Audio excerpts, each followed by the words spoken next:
Welcome to the Digital Planning Podcast. This series is designed to educate individuals about all things digital in connection with estate planning, business planning, and estate and trust administration. To keep up with all things digital, please subscribe to iTunes, Stitcher, Google Play, Spotify, or wherever you download your podcasts. And now, Jennifer Zegel, a partner at Ballard LLC, Ross Bruch, a principal at Estate Genie, and Justin Brown, a partner at Ballard Spahr LLP, with today's topic. Welcome to the Digital Planning Podcast. I'm Justin, and I'm here with my co-hosts, Jen and Ross. And today we are joined by one of my partners at Ballard Spahr, Laura Giles, who is a partner in our Phoenix office. And she is going to be talking to us about social media influencers. Laura, welcome to the Digital Planning Podcast. Thank you for having me. So before we jump into social media influencers, can you just tell us a little bit about yourself? Absolutely. So as you mentioned, I'm a partner at Ballard Spahr. I'm in the corporate and M&A group. And as part of my practice, I represent influencers and professional athletes in their businesses. I'm from the Phoenix area, went to Arizona State for undergrad, go Sun Devils. And I went to the University of San Diego for law school and then came back to Phoenix to practice. I also have a 4-year-old daughter who my husband and I have come to refer to as our boss. So now you know how that's going. So my life is work and play with a 4-year-old primarily. Well, Laura, I can only imagine what it's like having the boss at home. I was in your shoes at one point and I feel your pain. So let's talk about social media influencers. Can you tell us what exactly is a social media influencer? It's a great question and one that you may not know the answer to if you're over the age of, say, 30. Celebrity endorsements have been around forever, so people often ask me what the difference is between the celebrity endorsements they've always seen and influencers. And the key really is social media. Influencers are people with substantial social media followings and influence their followers by promoting or recommending products, services, brands, things like that through their social media accounts.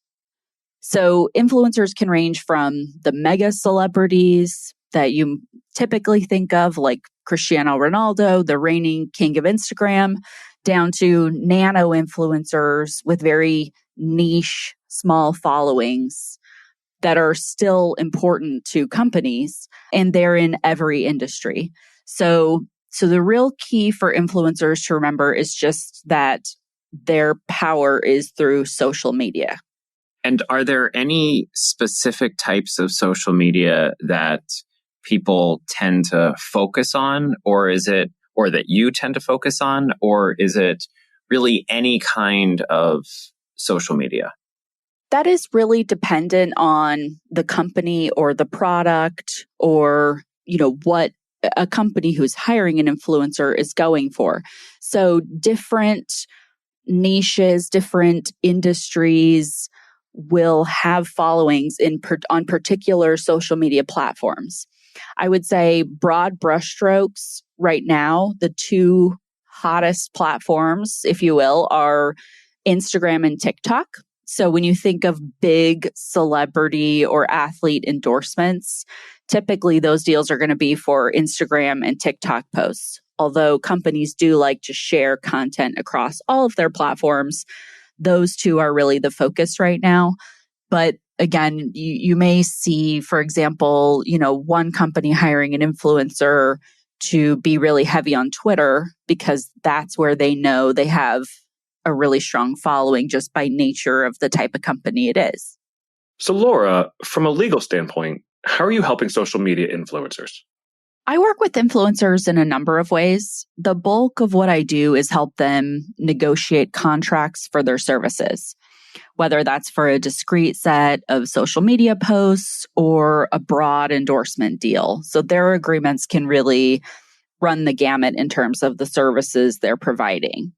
In negotiating contracts, I help them think through legal issues and how they should be protecting themselves from risk.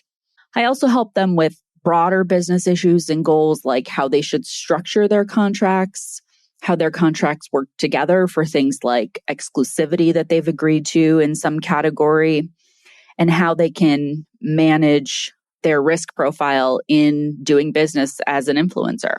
We also advise on things like FTC compliance to make sure that what they're doing is in compliance with regulations and all of the legal trends, as well as the rules of the platforms that they're using to work. Laura, could you give us a specific example? I mean, of course, not revealing any confidentialities about how you navigate this area with clients, or is there any specific story or interesting matter that you could share? The main issue we're really trying to protect around is name, image, and likeness protection. That is the number one commodity that an influencer has, so to speak. And so a lot of my advice on contracts is around making sure that they retain the rights to their name, image, and likeness, and how they can mitigate any risk associated with that. The other really important thing that I briefly mentioned is exclusivity. So a lot of times a company is going to want to prevent an influencer from working with another company on the exact same type of product or brand for some period of time so that their celebrity endorsement that they're purchasing is not diluted. So those are the things that we really focus on when we approach agreements. And, I've worked on so many deals at this point, from everything ranging from, high fashion deals to cutting edge sports equipment to eyelashes to golf carts. It really has been an interesting mixed bag of products. And I think what has been really rewarding or interesting and maybe sort of surreal is the word, is to work on a deal and then, within weeks to months to see that endorsement come to life on Instagram out there in the real world. And so it's been pretty cool to work with companies in all different industries of all different sizes with all different temperaments and to get deals done that really are out there in the marketplace. That does sound kind of cool to be able to be working on a deal and then see it on Instagram or social media and say, I was a part of this. But when you're structuring the deals, is there a specific type of structure that you are seeing people use to control their social media pages and their personas? The main structure that influencers typically use is that they create entities that are typically referred to as loan-outs. And what they do is the individual influencer will license their name, image, and likeness to the loan-out entity. And then that loan-out entity is the one that goes out and enters into contracts for services of the influencer and for licensing out of the name, image, and likeness to a company. So use of loan-outs is really the number one way that influencers tend to protect themselves when entering into these agreements, because the entity serves as a legal shield from liability into their personal lives. Laura, are you seeing LLCs being frequently used as a loan-out entity or other types of corporate structures? By and large, LLCs, I think partly just because they are the most popular and easiest kind of entity to administer from an administrative standpoint. It really goes back to a tax question, frankly, that clients will work through with their own tax advisor in terms of which type of legal entity they want to use, who the owners are going to be, whether that's going to be family members, a trust perhaps, or just themselves individually. So with these entities, are they putting the social media accounts into the names of the entities, or are they putting the social media accounts into their individual names, or both? And I guess to follow up on that, what would you recommend people do? It's a great question, and I don't know that there is one singular answer to it yet, because it's such a new and novel legal issue. So far, when you look at the various social media platforms, sometimes their rules will dictate what type of account is opened and who the owner of that account is, rather than any sort of strategic legal planning. So, for example, an individual account versus a business account on a particular social media platform may have different rights that come along with it. It might look different. It might list the owner of the account in a particular way. And so typically influencers are going to open accounts that fit with the way they're branding themselves. I think by and large, so far, that's been individual accounts. Now, on the back end, of course, we can make legal arrangements to help, protect from liability and have ownership be structured in various ways. I'd be interested to hear from you all what you're seeing on the planning side. For me personally, it's not a question that I run into that much yet, frankly, but I'm very curious to see how that evolves as social media takes over and it itself evolves. So, Laura, that's something that we talk about a lot in the planning world, and especially on the Digital Planning Podcast, because we've talked about some of the consequences for people holding these accounts in their individual names, specifically what happens when somebody dies. And if you have somebody who's a social influencer and has a TikTok account or has an Instagram account, the question becomes what happens to that account when they die? And does it automatically pass to their heirs? Does it stay in existence? Does it get deleted? And one of the things that we have seen is that there's the law that we've talked about here called RUFADA, the Revised Uniform Fiduciary Access to Digital Assets Act, which has a hierarchy of access. And at first it's the online tool, and then whatever's stated in an individual's will, and then the terms of service agreement for the custodian of those digital assets. And to my knowledge, Instagram and TikTok do not currently have online tools that would automatically designate where or who has access to an account after somebody dies, right? So you have a social media influencer, they die. If TikTok or Instagram had this online tool, then the person could designate somebody to be the person to access everything. So it's kind of created a problem in the estate planning world, because the evolution of social media and social media influencers hasn't caught up to yet the estate planning world. And a lot of these parties, these custodians, don't have online tools in place that would otherwise aid somebody in designating who can access their accounts after they die. So one of the things that I typically advise people to do is use an entity that is not going to die, as opposed to having it in an individual person's name, because you avoid all of those death issues if it's in a business entity as opposed to in an individual's name. Jen, what are you seeing on this front? I think there's a lot of uncertainty and potential inconsistency that can come in.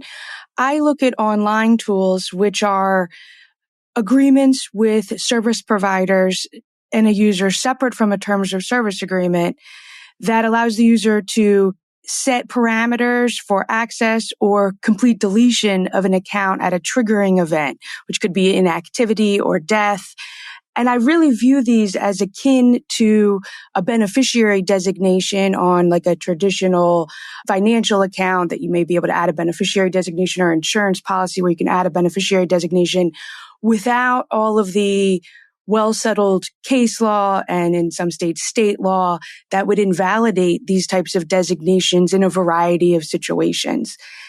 So if there's a divorce, or if there's some type of abuse or misuse by the beneficiary, they cause the person's death. There's a lot of rules that could invalidate that potential designation through a beneficiary designation. But with this online tool, it's so new, there's hardly any case law that has challenged it. we don't have these protections in place to invalidate a designation that wasn't changed by the user during their life or before they became incapacitated. And so I see this can create and will likely create a whole bunch of future issues as this evolves and as these influencers age or have things occur. If they've set up online accounts and if they've used these designations, they might have designated people or individuals or accounts that are no longer in operation or weren't kept current. So to Justin's point, through using these tools, it can be great, but it also can open up a whole bunch of other secondary issues that could come into play about actually accessing information and account data and being able to control it at a later point. I do think we're going to see, and we have begun to see, because Facebook, Google, Apple, they've all implemented these types of online tools on their platforms. We're going to continue to see a trend in that space. But I think there needs to be a lot more consideration of these issues by service providers as they create these types of tools or having some type of joint ownership of accounts in the future. Maybe the Golden Bachelor will speed up all the answers to these questions. We'll see. So, Laura, I'm sure that you deal with intellectual property rights a lot in advising social influencers. What are some ways that influencers can protect their IP rights and licensing agreements during their lifetime and at their death? Well, the first way that we've already talked about is by creating that loan out entity. So having an entity entering into contracts rather than the individual helps add a layer of protection there in and of itself, because if there was ever a claim for a breach of contract, the other party to the contract would pursue the entity and not the individual, not go after your house and your personal possessions and instead go after the entity's assets. So that's the first way.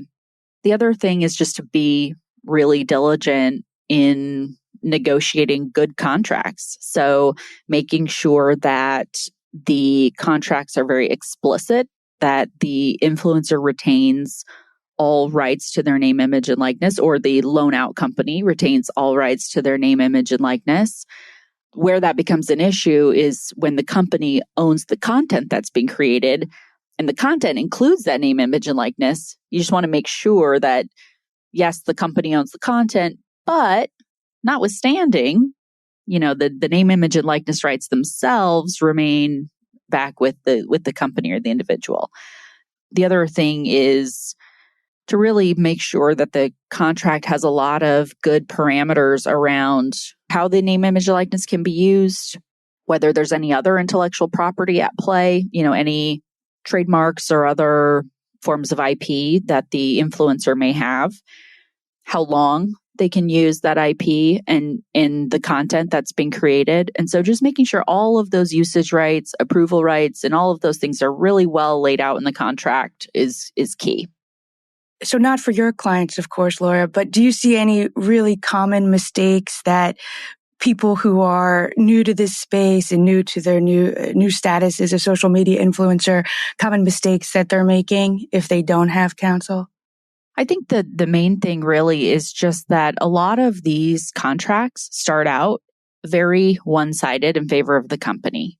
And that's a natural thing, right? The company is drafting the contract. They're going to protect themselves. They serve up the draft of the contract, and the influencer doesn't perhaps feel like they have much bargaining power. They don't want to let go of the opportunity, and they'll just sign whatever contract is put in front of them. I think what influencers should realize is that they do have some bargaining power, and there are plenty of changes that can be made to the contract that are going to be viewed as reasonable and not too much to ask. And so I think just, advocating for yourself and, of course, getting good counsel is really important. How are you seeing advancements in AI impact influencers? Well, it's interesting. For me personally, it hasn't impacted my work too much because I generally work with human beings who are famous people and they're providing their celebrity level endorsement to companies. But what we are seeing in the industry is a couple of things. Number one, you're having endorsements of some AI tools and products, which is interesting, and seeing how there's sort of that interaction between the sort of old school and new school. And then you're also seeing AI influencer accounts. So, perhaps it's an Instagram account, not of a person, but of an actual AI created being, or I don't even know what to call it, but they're actual AI influencers. Now, of course, those are owned by companies, created by companies.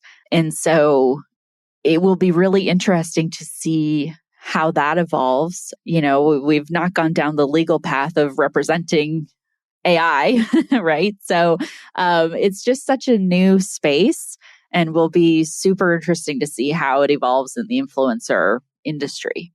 I think it is interesting to see how it evolves. I had seen a story about a K-pop band that is entirely AI generated. And they have a social media account, they do videos, and they're apparently widely popular. And everything that they do is entirely AI generated. So it's going to be interesting to see how it all works out. Do you think that down the road you're going to be representing AI social influencers? I have to think that we'd be representing the company who's sort of responsible for generating the AI, but it'll be a wild ride, I think. It sure will. And I was reading a bunch of articles this weekend about AI girlfriends that are created based on someone's personality, but there are a lot of scams within them. And so as they have their boyfriends talk to them, they'll suddenly ask them a question like, what's your mother's maiden name? And then they'll ask like a little bit later something else that's like very personal. If they were to somehow get access to some of their information, they would then be armed with all this data that could really cause a lot of damage. The other thing that I think is going to be a big trend in this space that we're starting to see a lot of startups really take the lead on is creating essentially a ghost bot of somebody. And so this could be with artists, this could be with influencers, but this could also be with, just a regular individual who wants to somehow preserve their likeness and personality and their history and pictures and videos in a generative AI bot for future generations to interact with. So I think it's going to be really exciting to see where this goes. So in that vein, what are some nuances and key interests that estate planning attorneys should really be considering in connection with planning for influencers? I think helping to plan for a succession of the name, image, and likeness rights is really key. People are going to have opinions about how their legacy is carried on after they pass and how their image is used and portrayed. And all of that needs to be, number one, well documented, and number two, communicated to those who will carry out that legacy. I think a lot, I'm sure you guys know this far better than I ever will, but so many people, I think, are hesitant to think through those issues. It's hard. It's a hard topic. It's painful for them. But particularly where you've got this valuable asset in your own image, you need to think through how that may be used when you're not in control anymore. And so I think that's a really critical topic for folks who have a prominent image. But I think beyond that, this goes beyond famous people. I think the classic example is a family business where the dad is the spokesperson, or they've got the kids in the ads, and that becomes a part of the brand. Thinking through how those rights are being used and how they might continue to be used into the future is really important. I think that's an important point, because I think starting this episode, a lot of people may have thought, well, I don't work with uber famous people, or this doesn't really impact me or my clients. But it does if your clients have a family business and they use the family name, as you said, Laura. I think it is something that everybody should be thinking about if their name is out there or if their quote unquote brand is out there in any way, regardless of whether you are a billionaire or whatever. So along those lines, what types of proactive measures are you seeing people taking in connection with their planning for their social media accounts? The real answer is just not enough. We are seeing the use of loan out entities become more common, which is a great and easy first step. But the estate planning side of it, I think, has not really become as important an issue as it should be. And I think part of it is that a lot of people feel like they don't need to plan until they've accumulated enough assets to make it worth it or something like that. And, and like we said, sometimes people just don't want to deal with the tough issues, or think about their deaths.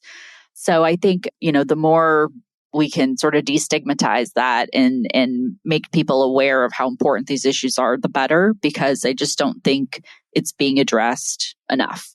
Yes, and it's not also just in the death context, because there could be sudden incapacity that, somebody has created this brand that they, need to have someone step in and then really take control over it, even if they may still be alive. In terms of loan out entities and kind of structuring for planning, we're talking about LLCs, we're talking about trusts. What about a potential structure where the social media influencer creates a revocable trust, and then that revocable trust creates a wholly owned entity that then would be the loan out entity? So you have pass-through status from a tax perspective, but you have an entity that's controlling, if licenses were given for the name, image, and likeness. But then you have the trustee itself who could step in under certain circumstances to take control over the company at a later point, or the user could just revoke everything at a later point as well, assuming they had capacity and were alive. I think that all makes a lot of sense. And the good news is that from a company's perspective, when they're hiring the influencer, what they want to know is, who am I contracting with? And does that entity have the right to license out the name, image, and likeness? And does it have the legal ability to enter into this agreement? And they get representations and warranties to that effect, and they move forward. They don't peer into the sort of legal background and financial planning or estate planning that someone has done behind the scenes. So no company is ever going to take issue with that, for example. So that kind of structuring is exactly what people need to be doing to protect themselves. And it's not going to somehow hinder their ability to go out and do business as an influencer in any way. What types of proactive measures are you seeing influencers take in connection with privacy issues? So that's a great question. And again, I think the answer is not a lot. The good news for influencers is that a lot of the privacy issues are going to fall on the company, because a lot of times you've got the influencer creating content that is then provided to the company, and the company is the one sort of implementing the advertising campaign, if you will. So a lot of times you don't have the influencer necessarily dealing in personal information of followers and things like that. But I think by and large, a lot of people are not really thinking through these issues and how they need to be complying with privacy laws that are, of course, ever changing and rapidly increasing across the states. What are you seeing from a legal perspective on the horizon for influencers? The biggest change right now is happening in FTC regulation. So the FTC is the biggest regulator of advertising in the United States, and in particular, endorsements in social media advertising. So the FTC has given guidance on what is permissible and what is not when it comes to endorsements and social media advertising, including things like customer reviews and all of those sorts of related social media items. the FTC is now taking those guides and changing them into rules. So they're going through right now a rulemaking process, which makes those rules enforceable. And those rules will now carry penalties for any missteps.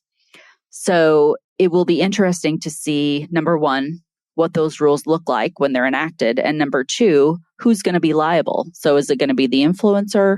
Is it going to be the company? Is it going to be an intermediary like an advertising company? It's really a changing area. And what we've seen so far is that the FTC is only increasing its reach, increasing its ability to regulate all of these things. And then what we're expecting to happen from that is for states to follow suit, for there to be more regulation at the state level, for state attorneys general to have more ability to regulate. So it's really one of those areas where the law is sort of the last to catch up, and, business evolves and then laws come after to regulate it. And we're just now sort of seeing those regulations start to catch up with social media activity. Laura, this has been fascinating. How can our listeners get in touch with you? Well, the easiest way is to find all of my contact information on the Ballard Spahr website. And please don't hesitate to reach out with any questions. Well, thank you very much. Thank you, Laura, for joining us today and for sharing your knowledge and expertise on legal and planning considerations for social media influencers. On behalf of Justin, Ross, and I, until next time, thank you for listening. Thank you for listening to this episode of the Digital Planning Podcast, the podcast designed to educate individuals about all things digital in connection with estate planning, business planning, and estate and trust administration. Please subscribe to this podcast and leave us a rating or review on iTunes, Stitcher, Google Play, Spotify, or wherever you download your podcasts. Thanks for joining us. We'll see you next time.